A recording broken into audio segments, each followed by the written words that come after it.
Bonjour, je suis Nadine du blog Maman Conseil Pratique. Bienvenue pour cette nouvelle vidéo.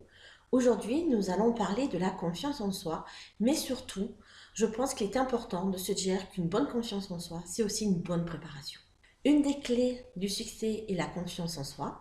Une des clés de la confiance en soi est la préparation. Arthur H. écrivain et tennisman. Souvent, on se pose la question, mais comment avoir confiance en soi? En surfant sur Internet, je me suis rendu compte que certaines personnes donnaient des recettes toutes faites, des citations à lire chaque jour, afin de rester positif, quelle que soit la situation. Tous ces conseils sont utiles, bien évidemment, parce que construire les fondations d'une bonne confiance en soi permet une meilleure image de soi et de notre potentiel. Parce que, évidemment, construire les fondations d'une bonne confiance en soi permet une meilleure vision de notre image et de notre potentiel.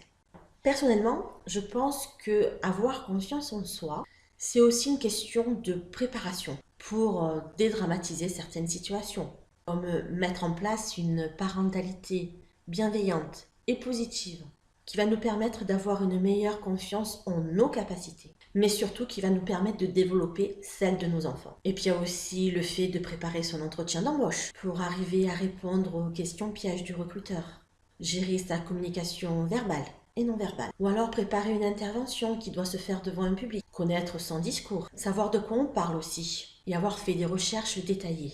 C'est aussi dans son emploi pour préparer son entretien individuel, pour demander une augmentation ou une évolution de carrière. Il est clair aussi que la confiance en soi dépend aussi de notre vécu, de notre histoire, comme les valeurs que nous ont inculquées nos parents, la manière dont nos parents nous ont fait avancer positivement dans la vie ou pas, notre réussite ou notre échec scolaire, ainsi que nos évolutions professionnelles et personnelles, qu'elles soient positives ou pas. Et de tout ce mélange d'expériences, notre moi profond se nourrit pour nous faire avancer ou bien, au contraire, nous infliger un lourd sentiment d'inconfort. Alors, c'est vrai qu'avoir confiance en soi, c'est aussi une dure bataille à mener envers soi-même. Parce qu'on est bien d'accord, ce n'est pas évident de regarder à l'intérieur de soi pour en faire un constat simple mais réel. Mais ce qui est important, c'est de savoir si on est prêt à se donner les moyens de prendre cette assurance qui nous manque. Parce qu'apprendre à avoir confiance en soi, c'est aussi assumer la personne que l'on est, avec sa part d'ombre et de lumière. C'est faire tomber le mur que l'on a érigé pour oser être qui l'on est vraiment sans se soucier du regard des autres. La préparation permet à notre moi profond de se sentir plus assuré et lui permet de mieux appréhender la situation sans malaise et en sachant gérer ses émotions. Et pourtant, rien n'est plus subjectif que la confiance en soi. Je m'explique.